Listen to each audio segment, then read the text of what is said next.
राधा कृष्ण के प्रेम के बारे में कौन नहीं जानता है। इनके प्रेम के किस्से तो विदेशों तक में भी प्रचलित हैं। यही वजह है कि वृंदावन में हिंदुओं से ज़्यादा विदेशी भगवान श्री कृष्ण की भक्ति में लीन नजर आते हैं। ये ऐसे प्यार की कहानी है जो अधूरा रहकर भी पूरा है। पर इस प्यार को लेकर कई सारे सवाल हैं जो आज भी लोगों के मन में उठते हैं। सबसे बड़ा सवाल तो यही है कि कृष्ण ने आखिर राधा से शादी क्यों नहीं रचाई। वे राधा के लिए जान दे सकते थे तो उनसे शादी क्यों नहीं की। इसके पीछे कई तरह की व्याख्याएं दी जाती हैं। आइए जानते हैं उन कहानियों के बारे में। कुछ विद्वानों के मुताबिक राधा कृष्ण की कहानी मध्यकाल के अंतिम चरण में भक्ति आंदोलन के बाद लोकप्रिय हुई। उस समय के कवियों ने इस आध्यात्मिक संबंध को एक भौतिक रूप दिया। प्राचीन समय में रुक्मिणी, सत्यभामा, समेथा प्रचलित थी, जिसमें राधा का कोई जिक्र नहीं मिलता है। देवकी पुत्र श्री कृष्ण कुछ समय तक गोकुल में रहे और उसके बाद वृंदावन चले गए थे। एक मत ये भी है कि राधा ने श्री कृष्ण से विवाह करने से मना कर दिया था क्योंकि उन्हें लगता था कि वह महलों के जीवन के लिए उपयुक्त नहीं हैं।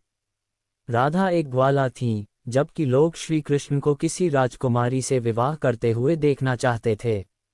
श्री कृष्ण ने राधा को समझाने की कोशिश की लेकिन राधा अपने निश्चय में दृढ़ थीं। एक अन्य प्रचलित व्याख्या के मुताबिक राधा ने एक बार श्री कृष्ण से पूछा कि वह उनसे विवाह क्यों नहीं करना चाहते हैं। तो भगवान श्री कृष्ण ने राधा को बताया कि कोई अपनी ही आत्मा से विवाह कैसे कर सकता है।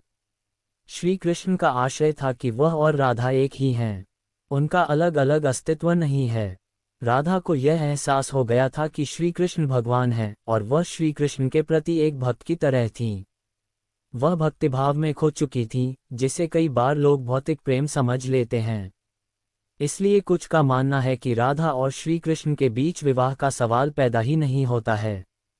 लोग इसकी इस तरह से भी व्याख्या करते हैं कि सामाजिक नियमों ने राधा कृष्ण की प्रेम कहानी में खलनायक की भूमिका निभाई।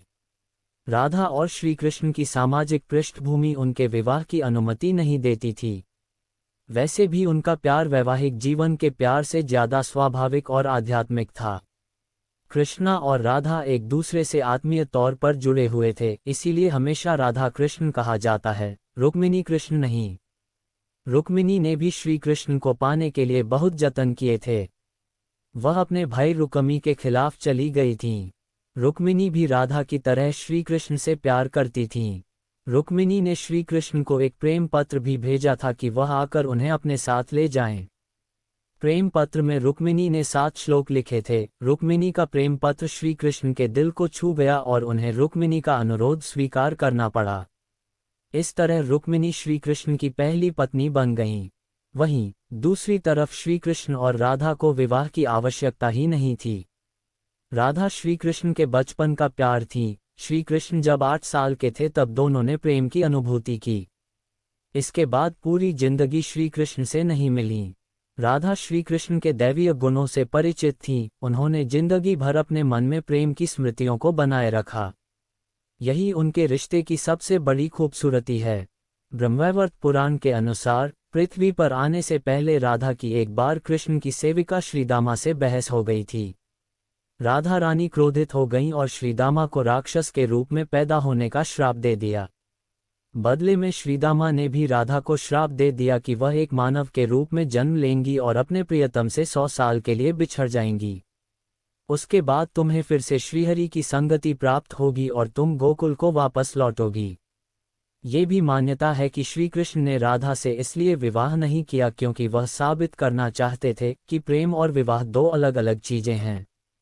प्रेम एक निस्वार्थ भावना है, जबकि विवाह एक समझौता या अनुबंध है।